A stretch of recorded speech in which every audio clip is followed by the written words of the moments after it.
a todos. Nós somos alunos da Escola Professor Lordão e nós participamos do projeto Arqueologia um Passado Ameaçado. O nosso grupo é composto por Daliane, Joseane, Jordânia, Maíse e eu. Nós vamos mostrar aqui a catalogação do sítio Pedra d'Água, que se encontra no município de Picuí. O sítio Pedra d'Água localiza-se na comunidade rural Massapê, no município de Picuí, no setor oriental da Paraíba, distante de 17,800 km da sede do município. O trajeto pode ser realizado pela BR-177. Os 500 metros antes do painel apresenta a área de médio e difícil acesso, por isso deve ser preferencialmente caminhando.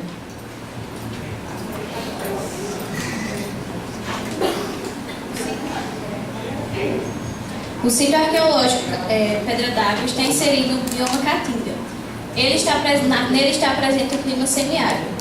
O bioma Caatinga é caracterizado principalmente por plantas xerófilas, ou seja, essas plantas elas são adaptadas à aridez, ou seja, à seca que nós vivemos.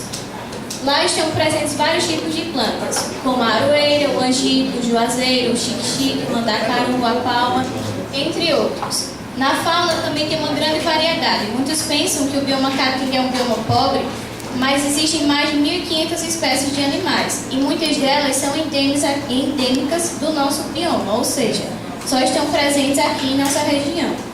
Entre eles estão o veado catingueiro, o preá, o gambá, o sapo-cururu, o tatu-peba, entre outros. Eu vou falar um pouco mais para vocês sobre algumas plantas. O xique-xique, ele é caracterizado pelos espinhos, ao invés de folhas, ele tem espinhos que é para se adaptar à seca, como muitas plantas aqui da região. Nos períodos de estiagem, ele também é utilizado como alimento na bovinocultura por alguns criadores.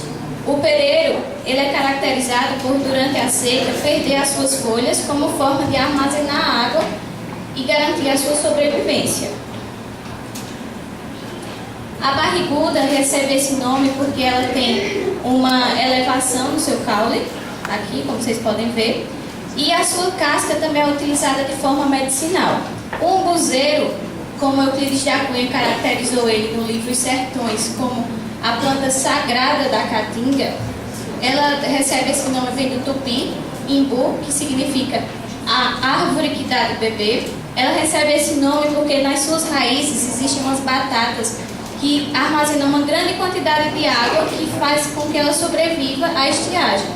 Em casos extremos, essas batatas de água podem ser até consumidas pelos seres humanos ou pelos animais, além de ser utilizada também na culinária.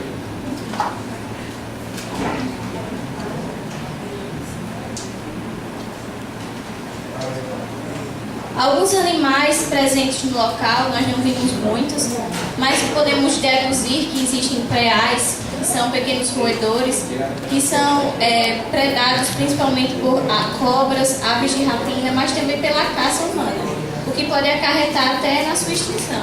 O veado catingueiro, ele já é um animal que é considerado em extinção aqui no bioma Caatinga. É muito difícil você encontrar um veado catingueiro por aí, mas ele é encontrado além da Caatinga, ele também pode ser encontrado no Cerrado brasileiro. A diferença entre o macho e a fêmea é que o macho ele possui chifres, mas são pequenos chifres de 12 centímetros mais ou menos que são retos. Já a fêmea não possui apenas algumas elevações em sua cabeça.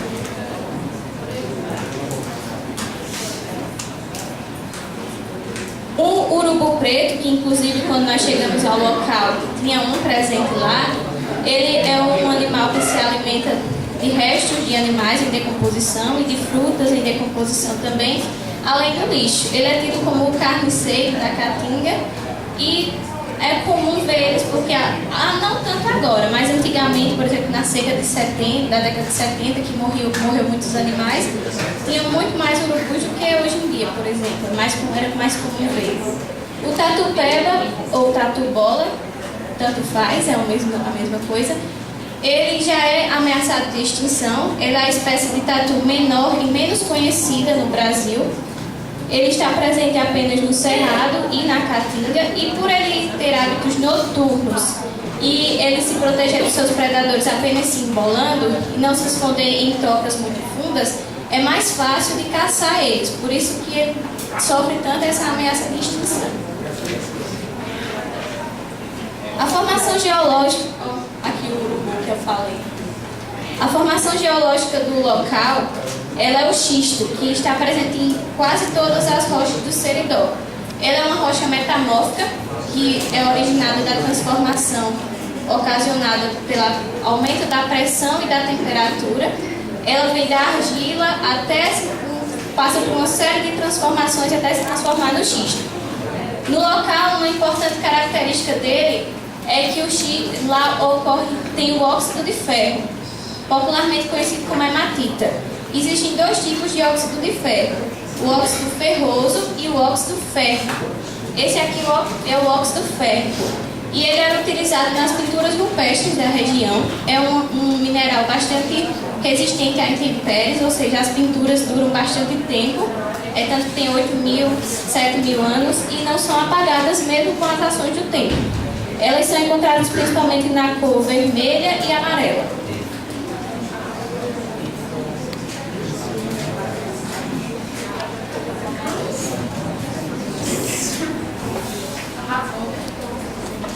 Bom, no sítio foi encontrado um painel com aproximadamente 35 inscrições, com presença da tradição itacoatiara e da tradição agreste. Bom, os registros rupestres da tradição agreste são toscos, rudes e de dimensões grandes. Na maioria das vezes, representa seres estáticos, sem movimento ou sugerindo pouco movimento, composta pela representação de figuras humanas e de alguns animais. Possui um número significativo de grafismos puros, que são círculos, quadrados, linhas sinuosas em forma de zigue-zague, dentre outros elementos que são considerados na nossa cultura como desenhos geométricos. Mas esses grafismos puros também podem significar antropomorfos e zoomorfos, como lagartos, répteis, entre outros. Caracteriza-se pelo impacto visual por intenso preenchimento das figuras por corantes, principalmente na cor vermelha.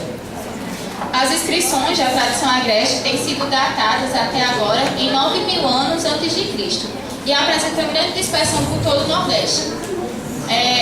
Aqui nós temos uma citação do historiador e sócio fundador da SPA, Sociedade Paraibana de Arqueologia, Vanderlei Brito, que diz que ainda não existe qualquer resposta sobre o que veio representar estes povos pré-históricos, cujo monumento é testemunho do seu grau artístico-cultural. Aqui nós temos algumas das inscrições encontradas no sítio. A primeira possivelmente representa um ser humano. Aqui seria a cabeça, o corpo, os braços e as pernas. A segunda possivelmente representa o percurso de um rio. Ela, na verdade, é de tradição itacoatiara, que ela vai fazendo dessa forma, sobreposta da tradição agreste. Aqui nós temos mais algumas inscrições que fazem parte da tradição agreste. A primeira possivelmente representa uma divindade, que seria um antropomorfo, pelo fato da inscrição ser muito grande. Essa aqui é apenas um pedaço da inscrição. E a segunda possivelmente representa uma ave de médio porte, zoomorfo, que talvez seria um siriema, pelo formato da cabeça e do corpo. Bom, os registros rupestres de tradição itacoatiara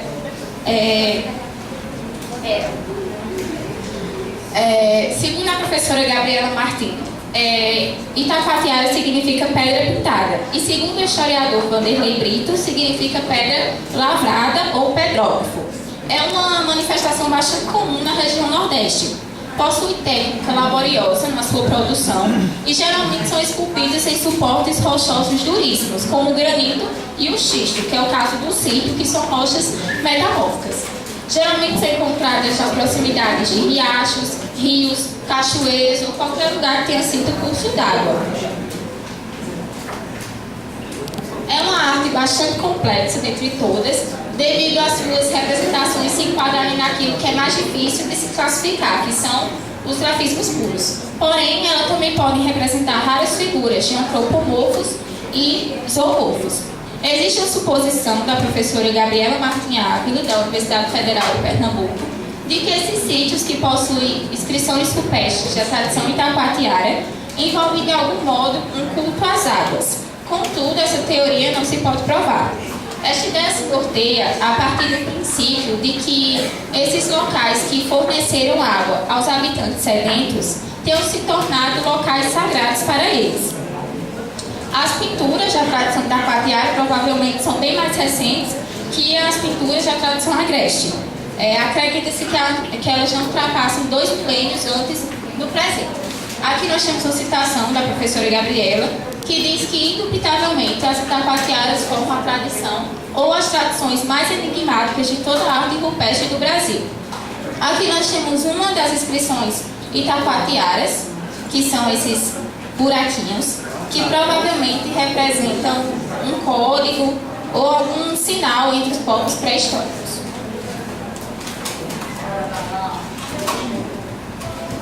Bom, aqui nós temos algumas ameaças que nós encontramos no local, e como, por exemplo, achamos a ação dos insetos, que é causada por alguma vespa ou algum outro tipo de animal que ficou por aqui, os casulos. Nesse outro, nós temos a pátina. A pátina é uma ação natural que pode ser causada por urina de alguns animais ou insetos.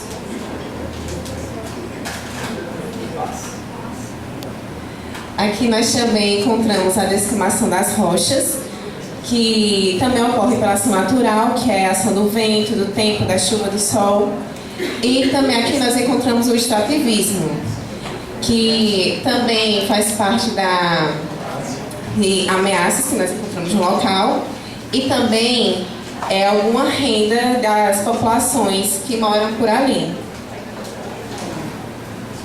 Bom, durante a nossa visita, nós tivemos o privilégio de entrevistar algumas pessoas a fim de conhecer um pouco sobre a cultura deles ou o que eles achavam dessas pessoas que estavam indo visitar o seu sítio. Bom, a primeira entrevistada foi Dona Luísa. Ela tem 76 anos e só faz 20 anos que ela mora no local. Ela nunca teve conhecimento do sítio, só que como tinha muitos arqueólogos e estudantes visitando o sítio, ela sentiu a curiosidade e a necessidade de olhar o painel. De acordo com ela, não surgiu muito interesse para ela, porque ela disse que significavam mais alguns rabiscos ou garranchos, como ela mesma falou. O segundo entrevistado foi o Sr. Manuel. Ele já tem conhecimento dos painéis.